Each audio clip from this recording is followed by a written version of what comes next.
3번 국수를 만드는데 밀가루가 1247g이 필요하대요. 그런데 밀가루는 밀가루 봉지 사는데 한 봉지에 100g 단위로만 살 수 있다고 합니다. 밀가루 최소 몇 그램 사야 합니까? 그랬어요. 그러면 1547g을 사기 위해서 밀가루 100g짜리를 일단 15개를 사면 1500g을 만들 수 있겠죠. 그런데 47g이 모자라요. 그러면 47g이 더 사야 됩니다. 47g을 위해서 100g짜리를 한 봉지 더 사야 되는 거죠. 그래서 총 봉지 수는 15개에서 한 봉지에서 16봉지가 필요한 거고요. 그런데 물어본 거는 몇 그램 사야 합니까? 그랬으니까 100g씩 16봉지를 사야 되니까 100g씩 16봉지를 사야 되니까 1600g을 사야 합니다. 그러면 이거는 올림, 버림, 반올림 중에서 어떤 방법으로 어림하게 된 거냐면 1547이 1600으로 바뀌었으니까 100의 자리까지 올림이 된 거죠. 그래서 올림을 하게 될 거고요. 그 다음에 필요한 것은 1600g이 됩니다. 4번 모자 3014개가 있는데 이거를 10개씩 묶음으로 포장했다고 합니다. 이거를 알맞게 나타내 보시오 그랬어요. 포장한 모자의 수를 알아보려면 올림, 버림, 반올림 중에서 어떻게 해야 되는지 일단 답을 먼저 구해보고, 이때 묶음으로 포장한 거는 10개씩 포장한다고 했으니까 3014를 10개로씩으로 나눠줘야겠죠. 그러면은 10으로 나눠주면 0.1이니까 301개 10개씩 포장하면은 301개 포장하게 되고요. 그 다음에 모자가 4개가 남겠죠. 거기다가 모자 4개가 남게 될 겁니다. 이 301개는 10개씩 포장한 포장수고요. 포장한 개수가 될 거고, 이 4개는 남는 모자의 수입니다. 그런데 포장한 모자의 수를 구하려고 하니까 포장한 모자의 수는 301개만 포장을 할 수가 있겠죠. 거기는 포장 한 개당 10개씩 들어갔으니까 포장한 모자의 수는 3010개가 되고요. 그러면 3014에서 3010으로 숫자가 변했으니까 이거는 1위 자리에서 버려지게 된 거예요. 버림하여 10위 자리까지 구하게 되는 거죠. 여기에 활용한 어림의 방법은 버림이 된 겁니다.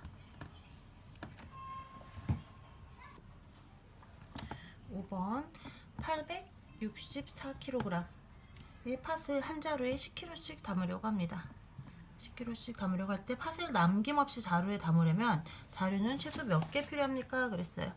10kg씩 담으려고 하니까 864 나누기 10 하면 이거는 86 6자루를 만들 수 있겠죠. 86자루가 남고, 그 다음에 거기에다가 4kg가 남을 거예요. 근데 4kg를 위해서 남김없이 담아야 되니까 4kg를 위해서도 한 자루를 더 써야 됩니다. 여기에다가 남김없이 담으라고 했으니까. 그래서 총 필요한 자루 수는 86자루에다가 4kg를 위한 한 자루까지 더해서 87자루. 최소 몇 개 필요합니까? 그랬으니까 87개가 필요하게 됩니다. 6번 배추를 1452포기를 한 상자에다가 10포기씩 담아서 하려고 합니다. 최대 몇 상자까지 팔 수 있습니까? 그랬어요. 한 상자를 만들어야지 팔 수가 있겠죠. 이것도 1452를 10으로 나누면 145상자를 만들고, 그 다음에 배추가 2포기가 남을 거예요. 2포기가 남습니다. 그런데 10상자를 만들어서 만든 상자만 팔 수 있으니까 최대 몇 상자까지 팔 수 있습니까? 145상자를 팔 수 있습니다. 7번 실생활에서 반올림이 이용되는 예를 찾아 써보시오 그랬네요. 예를 주어준 거는 집에서 시청까지 거리는 15.8km인데 반올림하여 1의 자리까지 나타내면 16km야 그랬어요. 주어진 거는 집에서 시청까지 이 거리가 15.8km라고 합니다. 이거를 반올림 해주면, 반올림해서 1의 자리까지 나타내면 16km 이렇게 표기를 할 수가 있겠죠. 반올림 한다는 얘기는 1의 자리까지 나타내라고 했으니까 그 바로 밑에 있는 거 소수점 첫째 자리가 이 숫자가 5 이상이면 5를 포함해서 5 이상이 되면 올림을 해주고요. 그 다음에 5 미만 5 미만이 되면 1, 2, 3, 4가 되겠죠. 5 미만이 되면 버림을 해주는 게 반올림입니다. 이걸 이용해서 문제를 만든다면 빵이 11개 있는데 빵이 11개 있는데 반올림하여 10위자리까지 나타내면 반올림에서 10위자리까지 나타내시오. 그러면 반올림 해서 10위자리까지 나타내라. 그러면 이건 어떻게 표현할 수 있습니까? 빵을 10개로 표현할 수 있겠죠. 아니면 극장 표가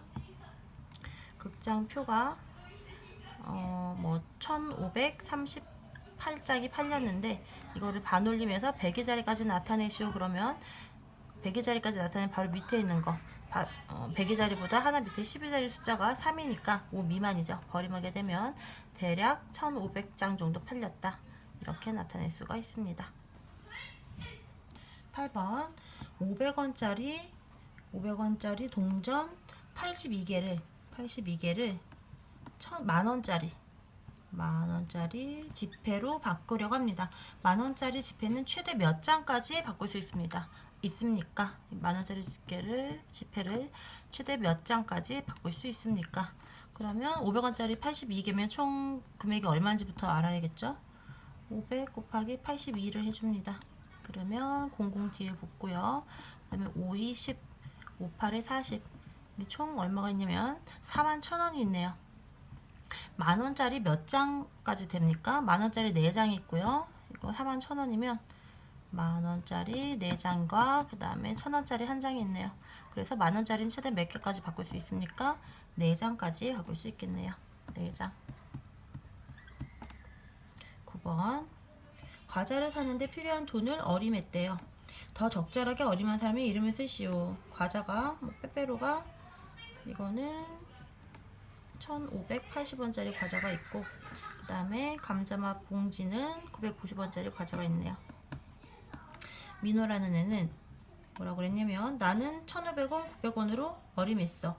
2400원이면 살 수 있을 거야 그랬어요. 얘를 1500원 그 다음에 얘는 900원으로 어림했대요. 그런데 그러면 두 개를 어림한 거를 더해보니까 얘는 2400원이죠. 실제로는 얘를 사려면 80원이 더 필요하고 얘는 90원이 더 필요해요. 가게에서 안 줄 거예요. 민호는 이렇게 어림하면 안 되고 필요한 돈보다 더 많아야지 살 수가 있겠죠. 영지 같은 경우에는 나는 1600원 그 다음에 1000원으로 어림했어. 그래서 2600원으로 봐야지. 그렇죠. 2600원이 돼야지 얘 두 개를 합치면 이 두 개 더하면 얼마입니까? 1600 얘는 1600 빼기 20이고요. 얘 같은 경우는 1000 빼기 10이죠. 그래서 2600 빼기 30이 되니까 2570원이 필요해요. 2570원을 사려면 내가 1600원은 있어야지 이걸 사고 거스름돈을 받게 되겠죠. 영지가 맞게 대답했습니다.